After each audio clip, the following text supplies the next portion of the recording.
இந்த கொஸ்டின் டிஎன்பிசியில் குரூப் 4ல் கேட்ட கொஸ்டின். ஃபஸ்ட் டைம் நம்ம சேனல் பார்க்குற மாதிரி இருந்தால் மறக்காமல் ஃபாலோ பண்ணுங்க. திட்ட விளக்கம், வீச்சு மற்றும் வீச்சுக்கள் இதெல்லாம் பார்க்க போகிறோம். திட்ட விளக்கம்னா என்னன்னா, முதல் 7 எண்களின் திட்ட விளக்கம் கேட்டாங்கன்னா இந்த ஃபார்முலா சப்ஸ்டியூட் பண்ணுங்க. என்னங்கிறது எவ்வளோ 7 எண் கொடுத்துருக்குறாங்களோ அது என்னன்னு எடுத்துங்க. n = 7 கொடுத்துருக்குறாங்களா, இதில் சப்ஸ்டியூட் பண்ணுங்க. Square root of 7 squared -1/12.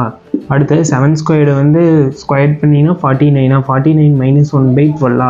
49லேருந்து 1 minus பண்ணிங்கன்னா என்ன வருது, 48. 12ஆல் டிவைட் பண்ணுங்கள் 1 டைமு. இது வந்து 4 டைமா. ஸ்கொயர் ரூட் ஆஃப் 4 வருமா, ஸ்கொயர் ரூட் ஆஃப் 4க்கு வெளியே எடுத்திங்கன்னா 2 தானே. இது 2 தான் ஆன்சர். வீச்சு மற்றும் வீச்சுக்கள் பார்க்க போகிறோம். வீச்சுக்கு என்ன ஃபார்முலாவில் மிகப்பெரிய எண்ணிலேருந்து மிக சிறிய எண்ணை கழிச்சிங்கன்னா உங்களுக்கு வீச்சு கிடைக்கும். அதே வீச்சுக்கள்னா மிகப்பெரிய எண் மைனஸ் மிகச்சிறிய எண் பை மிகப்பெரிய எண் ப்ளஸ் மிகச்சிறிய எண்.